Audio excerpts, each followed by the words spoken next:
So the other day, I kept thinking about great expectations. That's what was coming through.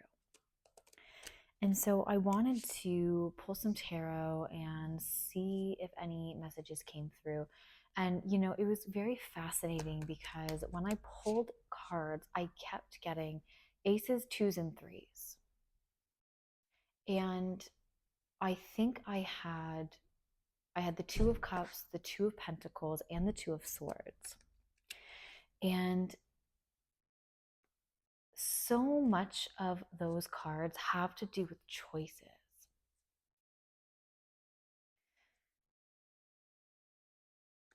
And I think about this idea of great expectations. And when you're faced with a choice,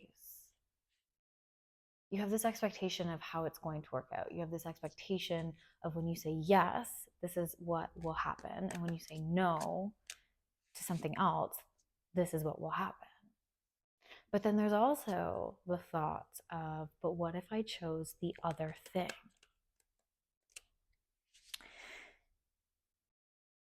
And I've been thinking a lot about the space between the two of pentacles. And a lot of times it's depicted as juggling. I'm like, what is in between that? And I have this vision of a rainbow and how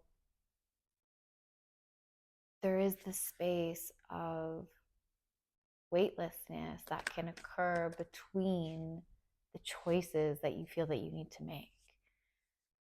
But how do we live in that? Because the hammer always strikes, like something always falls. And it can be hard to feel like you're allowed to live in the endless possibility of your choices.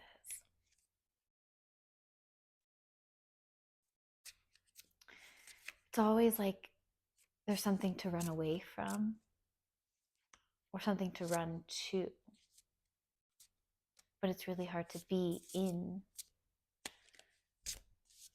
the stage of making those choices, like the present moment of being in this time.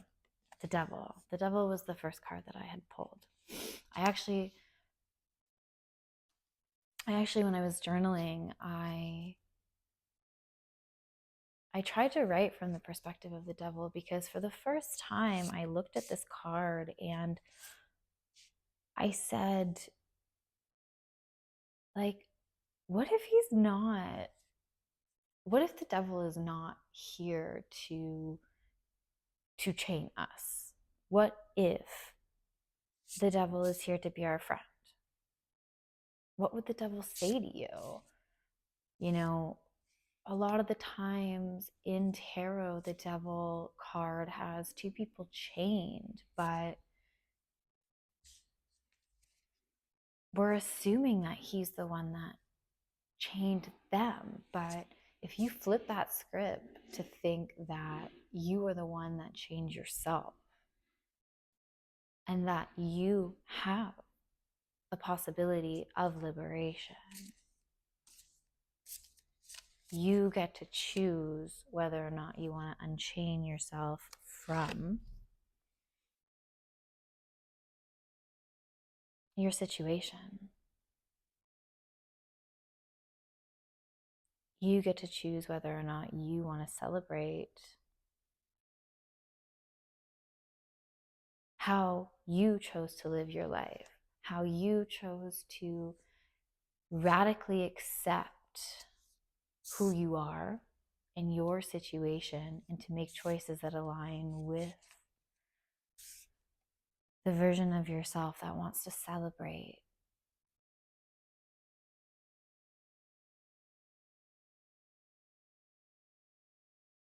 One of the messages that came through was that you have much to reveal to the world.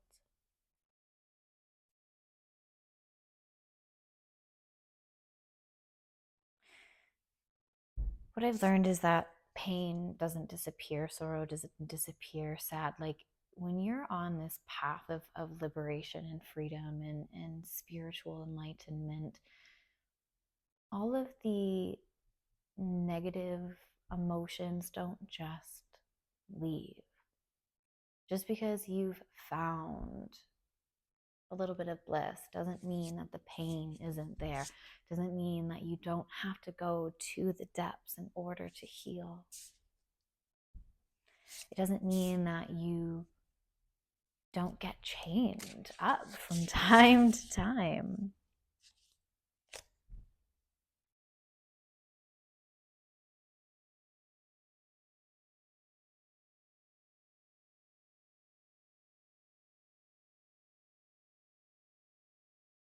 There's this opportunity of giving and receiving. And this is how I feel about, the Two of Pentacles and the duality and the expectations that are placed upon yourself and your choices. Do you give or do you receive in any given moment? Do you take some time for yourself or do you do something for a loved one?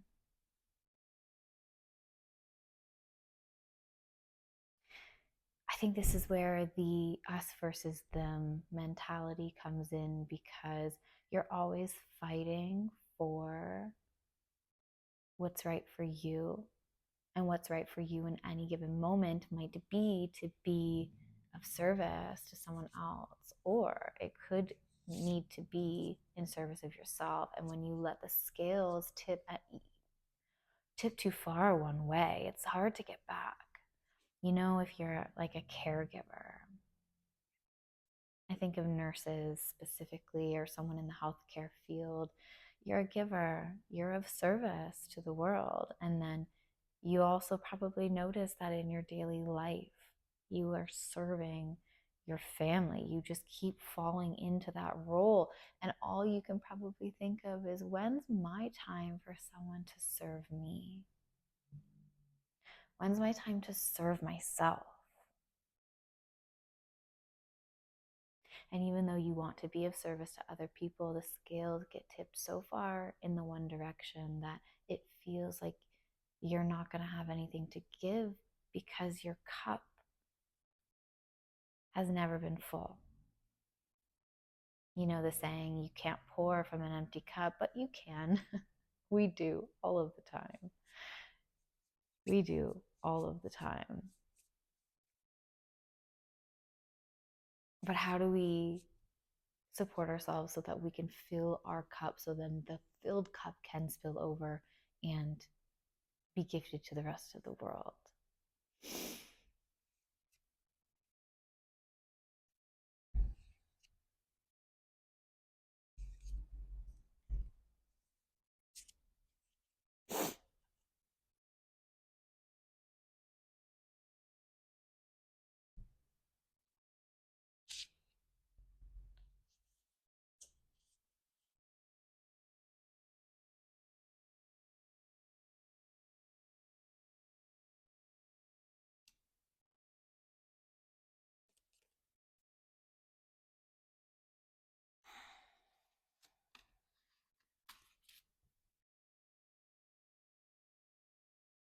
I wrote down the light of truth, creating space for a new form, revelation, greatness, vitality, and truth.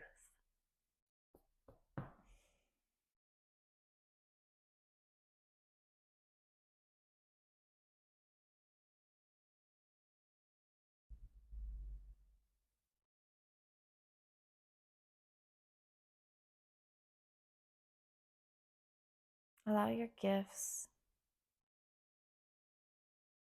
to be shown to the world. If you're feeling this mental anguish, know that you are not trapped. There is a path of liberation.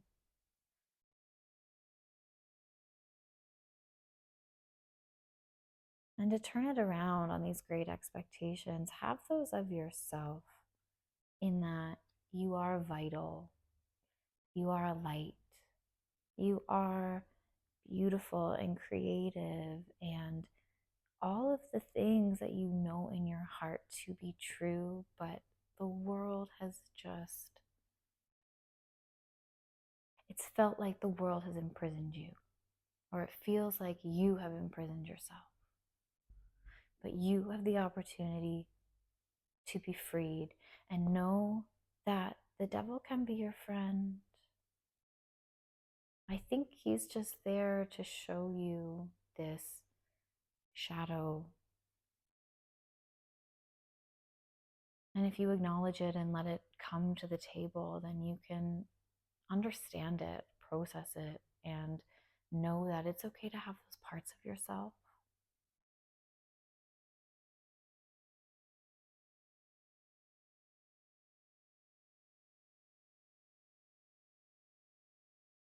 You don't have to hide all of the pieces of your soul that you deem to be dark or bad.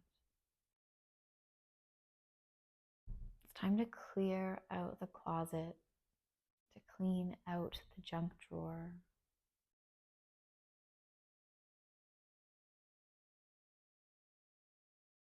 You're going to have many choices to make.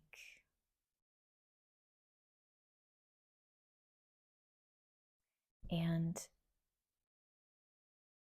we need to try to find this union. And it starts with our hearts. It starts with finding this union within ourselves. Choose love first. Great expectations. Choose love first. Take good care of yourselves out there.